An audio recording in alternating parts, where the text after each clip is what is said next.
Wow. Wow. Coba sebutkan nama binatang Dari yang hurufnya cuma satu. Ayo, siapa? 5, 3, 4, 3, 2, 1. Jawabannya adalah Ikan. Ikan. Dan ada tuh lagi. Apa? G. Go. G aja. Jadi tebak-tebakan binatang gini. Aduh, guys. Kembali lagi guys. Balik lagi bareng kita nih. Iya. Budiansyah dari grillauto.com dan juga Autorus ID. Dan saya Joni Lono Mulia dari motorplusonline.com. Ya, kita kembali di review MotoGP Styria 2020. sesuai dengan judul kita yang kemarin Betul. nih, ya kan? Dicari pelengser Raja Red Bull Ring, ternyata didapatkan. Kejadian. Betul. Terus Honda, Yamaha kemana? Aduh, itu nanti akan kita bahas juga, gitu kan? Bener nggak bang? Setuju. Oke, terus momen MotoGP Styria 2020 jadi kebangkitan untuk Yamaha. Ternyata nanti kita bahas juga. Betul. Tapi perlu diakuin ya bang ya, secara prediksi nih, 2 orang yang kita sebutkan Betul. itu berada di Podium. Hanya saja posisinya nih salah, terus sama 1 orang yang di luar Dugaan sama sekali. kemenangan Miguel Oliveira. Susah juga ngomongnya kebilet. Miguel Oliveira. Ini kejutan iya, pukulan iya, Betul. Bikin melongo. bikin melongo iya. Kalau bahasa Inggrisnya jaw dropping. Nah ini bisa dibilang bahwa tanpa adanya Marc Marquez, Iya. ini memang silih berganti nih Silih berganti, duel juga menimbulkan para podium baru. Dan kalau dihitung-hitung dari ronde pertama kemarin dari MotoGP Spanyol sampai sekarang itu udah ada 11 orang naik podium yang berbeda. Dan ini sejarah nih. Oke. Terakhir kali terjadi tahun 1996 itu cuma 10. Ini dengan ada Oliveira naik, Pol Espargaro naik, kemarin dari hitungan 11 berarti sudah ada 13 orang. Oke. Luar biasa, artinya ya satu sisi mungkin sangat disayangkan Marc Marquez tidak hadir, namun di sisi lain ada kejutan-kejutan dengan ketidakhadiran seorang Marc Marquez yang memang notabene ini dominator buat saya di MotoGP beberapa musim belakangan ini. Ya. Oke. Nah kita akan membahas tentang apa yang membuat Ya. ini banyak faktor sih sebenarnya bang. Betul. Yang membuat ya akhirnya KTM bersama Miguel Oliveira-nya menang di Red Bull Ring nih. Ya. Menurut Bang Joni ini faktor apa aja sih bang? Jadi kalau kita melihat sebenarnya ada perbedaan yang nyata ya, seperti yang Jack Miller katakan bahwa sama sirkuitnya tapi pasti akan beda kejadiannya. Itu pertama. Yang kedua memang suhu antara MotoGP Austria seminggu kemarin dengan yang sekarang itu agak jauh berbeda. Lebih tinggi, tapi itu di saat sesi Jumat dan Sabtu. Nah, sementara di saat rest day-nya tiba-tiba mendung, awan mendung banyak, ini menjadi drop. Dan juga ditambah masih ada kejadian yang harus dikibarkan bendera merah. Nah, kalau kemarin itu cukup lama dan di lap-nya itu masih 20 sisanya. Nah, yang kemarin itu hanya sisa 12 ya. Jadi agak sedikit merepotkan buat pembalap dan bahkan ya lagi-lagi nih sebenarnya kayak semacam keberanian atau perjudian. Dan kemarin itu Pol Espargaro kan sempat jadi korban. Dia sudah ritme bagus di 8 lap awal, kejadian red flag, 20 lap kemudian drop. Nah kemarin ada nih sebenarnya saya harapkan nggak kejadian insiden, itu mungkin Suzuki akan bikin sejarah lewat Joan Mir-nya. Di red flag, Joan Mir ternyata karena cukup jauh ya bang ya? Cukup jauh. Antara Joan Mir dengan Jack Miller satu detikan lebih. Dan pada saat berhenti, Joan Miller tidak mengganti ban depannya, dia masih pakai ban medium yang lama yang udah 16 sampai 17 lap. 17 lap. Dia hanya mengganti ban belakang medium baru. Nah, berbeda dengan Jack Miller yang dengan soft. Nah, memang strategi ini sama dilakukan oleh Pol Espargaro. Cuma kan Pol Espargaro hard medium, artinya secara tingkat kawasan ban masih ada. Nah, Jack Miller ini mengambil risiko karena dia sempat bilang kemarin 20 lap terus tidak ada pilihan, masih bisa ngelawan. Ini 12 kayaknya masih bisa. Cuman memang kemarin itu agak sedikit handicap buat Jack Miller karena bahu kanannya mengalami cedera, jadi tidak terlalu fit akibat insiden jatuh di free practice 3. Pengaruh sedikit ke refleks. Iya. Kalau Eka lihat dia pada saat setiap menikung, waktu awal-awal belum sakit nih, Ya. dia masih bisa bagus tuh Ya. nikung di setiap tikungannya. Tapi kemudian setelah mulai kerasa sakit, dia agak mengkompensasi sedikit melebar ke bibir tikungan, jadi Ya. tidak langsung mengejar apex. Ya. Baru dia mengambil tikungan agar exit cornernya bisa dapat. Karena kejadiannya di tikungan terakhir itu sebenarnya kayak gitu ya Bang. Betul. Ya ketika fight bareng sama Paul Paul Espargaro. Ini seolah Jack Miller agak sedikit Telat mengangkat. ya. Mengangkat untuk berakselerasi dari peluru. Betul. Bukan hanya untuk menjaga posisi, Ya. tapi ya mungkin dipengaruhi Oleh jadi bahu mungkin kanan. sakit juga Karena pakai painkiller Bang, diakui betul sendiri oleh Jack Miller. betul Dia memakai painkiller, dan painkiller itu kan pasti ada masa Ya, ya kerasa lagi gitu Ya. rasa sakitnya, dan walaupun cuma 12 lap cuma ya. 12 lap. Betul. Nah, ini akhirnya mau nggak mau keadaan itu dimanfaatkan dengan Miguel Oliveira. Dan ini uniknya nih Miguel Oliveira, sebenarnya kalau pamannya race tidak dihentikan, Ya. mungkin Miguel Oliveira hanya akan finish di 4 Posisi besar. 45 lah gitu. Nah, kemarin itu di 12 ini kemudian pembalap lain duel, Ya. Miguel Oliveira ini mampu mencuri kesempatan di saat Mir kemudian melorot, Ya. kemudian Dovizioso salah ngambil posisi, dan juga yang saya sangat salut tuh dia tidak ikut bernafsu untuk terlibat duel antara Jack Miller dengan Paul Espargaro. Dia tetap menjaga jarak sampai akhirnya mungkin dia teringat bahwa wah ini sepertinya penentuan bakal di lap terakhir. Makanya Oliveira tetap jaga jarak di saat kemudian sadar, wah ini nih Miller sama Paul Espargaro bakal melakukan duel sengit yang sampai kedua-duanya itu melebar dari titik apex. Kesempatan itu diambil, meskipun itu pun beresiko seandainya mungkin Oliveira telat, artinya baru sepersekian detik ambil, mungkin akan terjadi senggolan dengan Jack Miller. Ini sebenarnya pinter-pinternya Jack Miller. Miguel Oliveira, betul, luar biasa Untuk dia. mengambil kesempatan duel Ya. dari Paul Espargaro sama Jack Miller. Betul lah, jadi kayak semacam apa ya ini Bang. Durian runtuh. bukan apa Bukan. pembayaran lunas, karena sebenarnya Miguel Oliveira ini kan debutnya di 2019 Ya. dan sempat digadang-gadang bakal langsung naik ke tim pabrikan di 2020, tapi ternyata Di cancel malah Brad Binder yang naik duluan. Ini jelas keki. Dan satu hal lagi yang paling mungkin menguntungkannya adalah bahwa KTM ini di tahun 2020 ini menyamaratakan motornya. Artinya tidak ada semua ya untuk tim pabrikan dan tim satelit ya di Tech 3 ini, artinya menggunakan spek yang sama, tinggal bagaimana pembalap Ya, menyesuaikan gaya settingan gaya masing-masing. Dan bahkan seorang Andrea Dovizioso mengatakan bahwa KTM ini belum kelihatan nih di mana titik kelemahan yang bisa dicari, karena masing-masing pembalap memakai gaya yang berbeda. Seorang Paul Espargaro bisa kenceng tapi tiba-tiba dia pelan, kemudian Brad Binder bisa bawa motor MotoGP kok dengan gaya Moto2, dan Oliveira lain sendiri. Dan ya artinya memang Iker Lecuona sendiri kan kalau kita melihat sebenarnya udah mulai bagus-bagus. Nah, memang ini yang membuat bisa fight sama Rossi juga ya. Betul, bisa fight dengan Rossi. Race ataupun ketika di sesi kualifikasi. Di sesi kualifikasi. Nah, buat Brad Binder sendiri mungkin ini pelajaran. Ya. Karena kalau kita melihat dia di ritme balap keduanya yang agak keteteran. Ya. Dan seandainya mungkin di race tetap dilanjutkan, masih bisa dia fight ke depan. Dan satu hal lagi nih, tidak hanya sejarah Oliveira mencetak kemenangan pertama buat karirnya, tapi juga sejarah baru, ada seorang pembalap MotoGP Portugal menang di MotoGP. Dan yang paling heboh lagi nih, ya ironis nih, sebenarnya Tech 3 ini kan 2 tahun kemarin menjadi kepercayaan tim satelit Yamaha dari 2000. Dari tim satelit Yamaha belum pernah menang. Artinya ya paling dapat podium kedua. Nah, pas udah berpindah ke KTM tahun 2019, 2020 langsung dapat kemenangan lewat Miguel Oliveira, luar biasa. Padahal sebelumnya di Moto3-nya ya. Moto3 itu ambiar, dia udah pusing, aduh. Dua pembalapnya ambiar. Betul. Tapi akhirnya ya dibalas tuntas oleh Miguel Oliveira di MotoGP-nya, guys. Ya, nah, ini biasa. menarik nih, Bang. Ya. Lagi-lagi ya Miguel Oliveira. Ya. Dia membahas, ya tadi ada kaitannya nih sebenarnya sama yang Bang Joni bilang yang tadi soal gaya ridingnya yang satu ini. Iya. Ini yang Miguel Oliveira bahas di sini adalah ini perannya Dani Pedrosa yang bisa membuat KTM RC16 jadi motor yang sangat kalau bisa. dulu kan ibaratnya Yamaha itu motor yang gampang dikendarai. Ya kan? Sekarang KTM yang betul. Ya menurut Miguel itu gampang dikendarai. Tapi ya itu, Bang. Apa? Tadi Brad Binder gayanya kan agresif.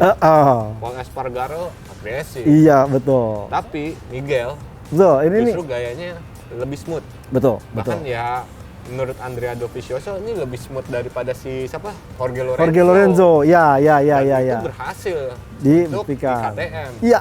Nah, menurut Bang Joni nih, Jadi kalau dengan penilaian berbeda-berbeda ini artinya sebenarnya KTM sudah mendapatkan banyak database. Ya. Jadi untuk pembalap agresif seperti apa, Ya. untuk pembalap smooth juga seperti apa. Bahkan di tahun depan dengan kehadiran Danilo Petrucci diharapkan bisa memberikan feedback nih, karakter motor Ducati bisa diaplikasikan ke KTM lewat Danilo Petrucci. Itu sebabnya Petrucci tidak langsung diboyong ke tim KTM pabrikan, tapi dia ditempatkan di Tech 3. Nah, artinya memang kita lihat bahwa KTM ini tidak main-main, dan bahkan dengan kemenangan Oliveira kemarin itu fix tahun depan dia akan kehilangan konsesi atau no konsesi tahun depan. Tidak ada katakanlah kalau tahun ini dapat jatah 7 mesin ataupun kemudian boleh latihan sendiri di mana aja.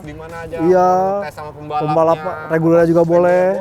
Ya, sekarang tahun depan tidak ada. Pure benar-benar akan sama seperti Honda, Ducati, Suzuki dan juga Yamaha, benar-benar pure. Nanti mereka ini akan menjadi pembuktian, dan sepertinya kalau kondisi seperti ini terus berlangsung, bukan tidak mungkin yang dinamakan impian dari KTM untuk menjadikan semua nanti tim satelit MotoGP menggunakan KTM itu bisa terwujud.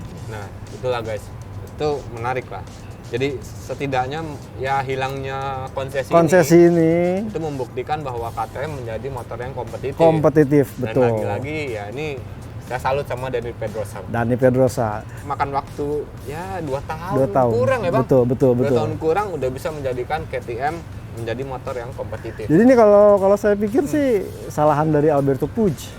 Kenapa? Ya karena ngelepas Dani Pedrosa, kemudian memberikan Dani Pedrosa opsi boleh bergabung dengan tim non Honda. Padahal kalau awalnya itu kan kalau kita tahu Dani Pedrosa terlahir di Bibit, kemudian sampai pensiun itu bersama Honda, dan bahkan banyak yang menginginkan Pedrosa ini jadi kayak semacam brand ambasadornya Honda. Ya, terutama dari Repsol. Betul, dari Repsolnya apalagi. Dan kemudian juga yang menjadi anehnya itu ya mungkin Alberto Puig melihat karena Pedrosa mengungkapkan tidak akan tampil di balapan lagi karena dia sudah pensiun, kemudian didaulat menjadi legenda dan membolehkan untuk jadi test rider. Dan ternyata di test rider ini ketemu dengan Mike Leitner.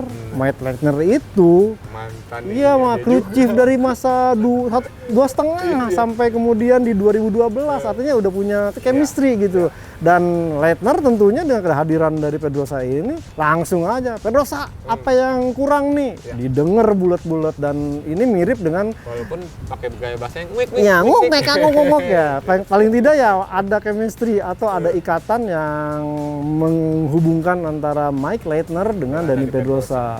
Ya tadi nih dengan kemenangan Miguel Oliveira, Brad Binder. Ya kan, seolah-olah membuktikan tadi motor KTM kompetitif. Betul. Dan juga mudah untuk dipakai semua pembalap dengan gaya masing-masing. Betul. Gaya yang agresif, gaya yang smooth gitu kan. Seolah juga nih Bang, membuat sirna atau menyingkirkan anggapan bahwa motor yang gampang digendari adalah Yamaha. Betul. Ini seolah tersingkirkan. Betul. Bener nggak Bang? Setuju. Nah sekarang justru ke si KTM. Ya ini kan baru sedikit ya. Ya baru secuil ya. Perjalanan MotoGP 2020. Masih ada 9 ronde lagi. 9 ronde dengan berbagai karakter sirkuit. Betul. Ya sekarang mainnya di sirkuitnya Yamaha ntar. V4. Ya kan V4 benar. Klop dengan apalagi KTM udah kayak halaman belakangnya. Ya itu latihan. Bahkan mungkin nggak ketahuan juga. Latihan juga kayaknya. Nggak bilang-bilangnya gue mau latihan gitu. Ya, jadi sebenarnya masih membutuhkan pembuktian dan waktu lah. Pembuktian dari seluruh musim MotoGP 2020 untuk ya tadi menetapkan bahwa apakah benar motor KTM ini sebagai motor yang gampang dibawa oleh semua pembalap. Betul. Nah, gregetan ya. Ini loh, ada apa? What's wrong with Yamaha nih Bang? Satu, ya Maverick Vinales. Lompat guys dari motor dengan kecepatan di atas 200 km per jam. Lompat ada nggak Bang? Agak ada. itu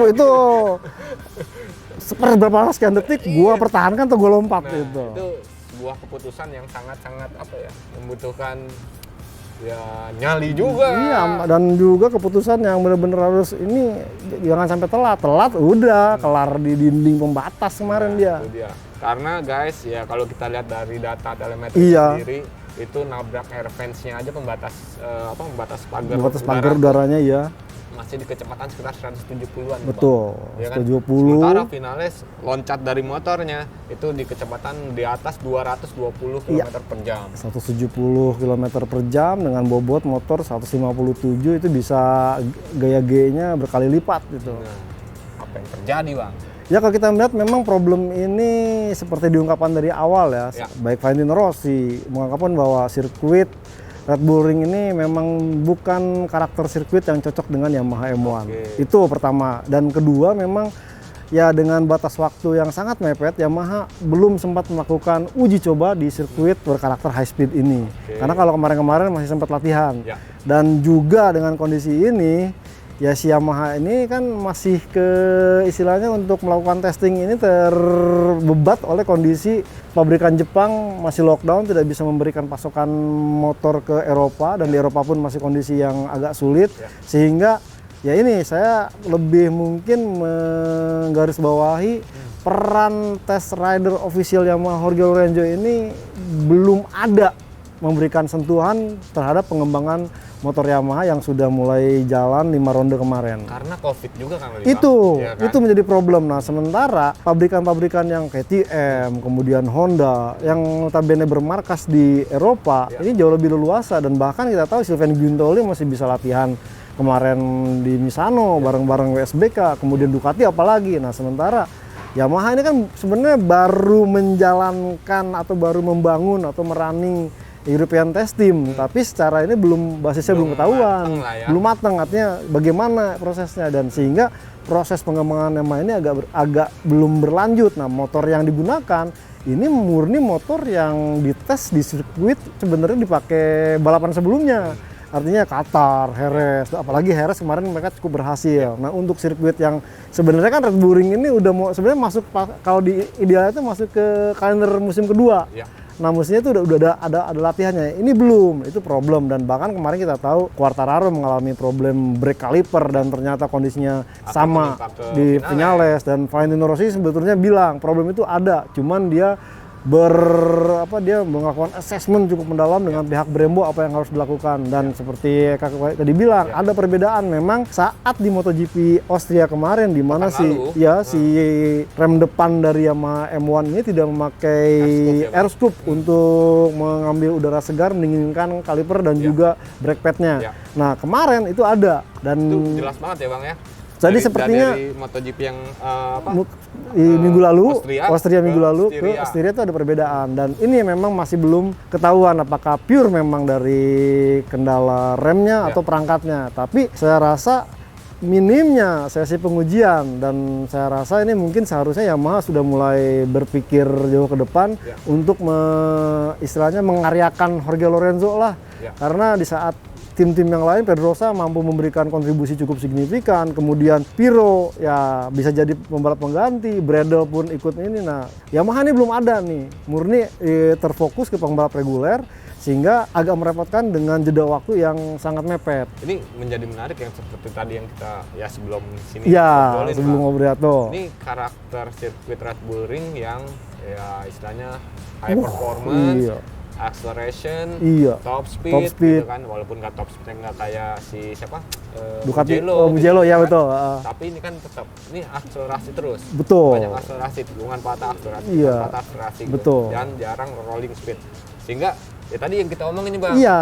Yamaha seolah memaksakan mereka untuk keluar cepat, masuk cepat. Gitu kan. Efeknya ya tadi pengeremannya sangat luar biasa. Betul. Braking, dan itu akhirnya seolah remnya ini akhirnya dipaksakan banget, mungkin melebihi suhu kerja dari si rem, beberapa kemungkinan jadi tidak makan remnya. Padahal ya kalau kita bicara tentang piringan cakram karbon, dia itu sanggup untuk suhu di atas sekitar 800 derajat Celcius, betul. Nah, ini seolah-olah berarti ya apanya yang salah nih, ini kurang dimengerti nih. Ya problemnya kalau kita melihat itu kan banyak tikungan kuat nih, di rem kuat, ngegas.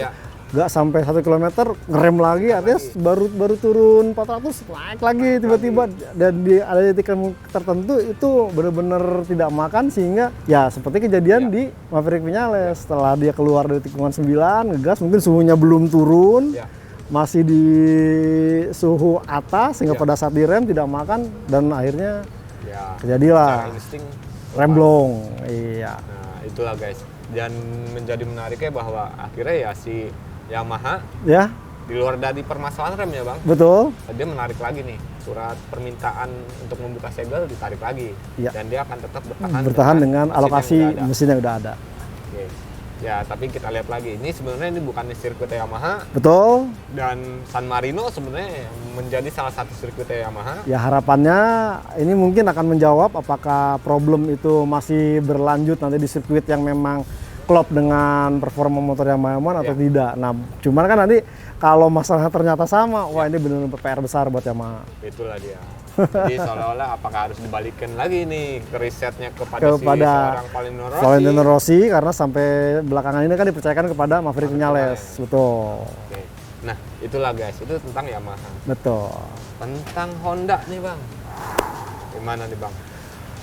Honda sebenarnya itu bagus sekali ya, cuman lagi-lagi gara-gara balapan dihentikan dengan bendera merah, kemudian sepertinya feeling dari Nakagami hilang karena pada saat restart dia dihantam oleh motor-motor cepat, jadi dia agak sedikit traffic, dia harus melambatkan, tidak ketemu suhu ideal kinerja bannya. Padahal kalau kita melihat di race pertama di 16 lap awal itu, bagaimana seorang Taka Nakagami mampu tampil fight ke depan terus, menjaga ritme dengan pembalap yang dengan Pol Espargaro, Miguel Oliveira di race 1. Betul. Nah itu memang agak sedikit istilahnya apa ya, tidak menguntungkan. Di saat race pertama dapat feel-nya, pas dihentikan tidak dapat, seperti ya Joan Mir kemarin juga, kemudian Andrea Dovizioso juga, dan bahkan ya kalau pamannya kita lihat ke belakang ya Pol Espargaro. Nah ini kejadian ke Takagi Nakagami, padahal kalau kita melihat ya potensi itu ada dan motornya pun cukup bagus.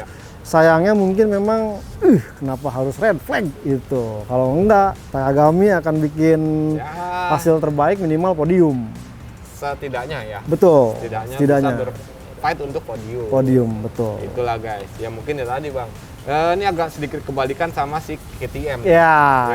KTM ya istilahnya memberlakukan semua motor untuk di semua tim.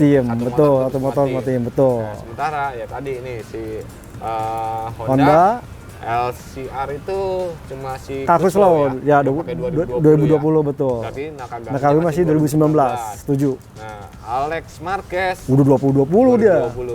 Stefan Bradl 2020 motornya Marc Marquez malah. Nah, itu dia. Jadi ngomongnya juga nggak enak.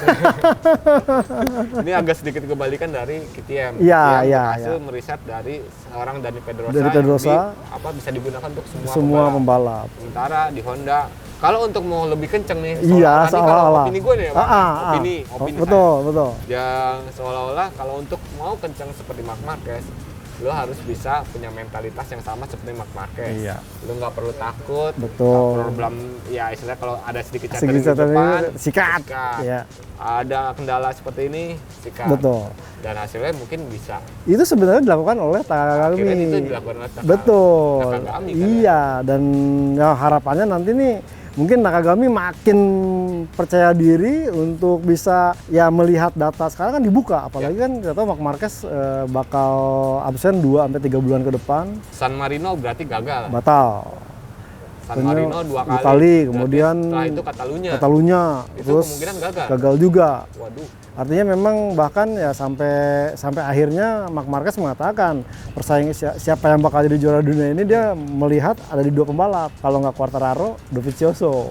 Nah kita harapkan nih dengan kesempatan itu Nakagami akan berkembang, mengembangkan motor 2019 yang saya rasa ini paket yang sangat cocok untuk kondisi MotoGP yang kondisi darurat saat ini, karena ya beberapa kali memberikan kejutan, tinggal mungkin feeling confident dari Takagami lebih bagus lagi, kemudian juga mungkin agak mulai ya dengan 2, 3, 4, 5 jadi makin lebih berani lagi lah. Nggak usah malu-malu gitu. Wah, Marquez kayak gimana nih gitu. Copas aja, copas.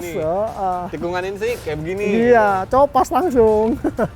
Oke guys. Nah, kalau untuk Suzuki tadi kan sudah kita bahas. Suzuki ya, sudah Bang, kita bahas. Ini sebenarnya hanya tinggal ya apa ya? Keuntungan kalau sama faktor luck, setuju. Faktor luck, karena kemarin dia sudah bisa berhasil start di depan dan itu membuktikan dia langsung bikin gap dari posisi ketiga, whole shot device-nya berfungsi dengan sangat baik.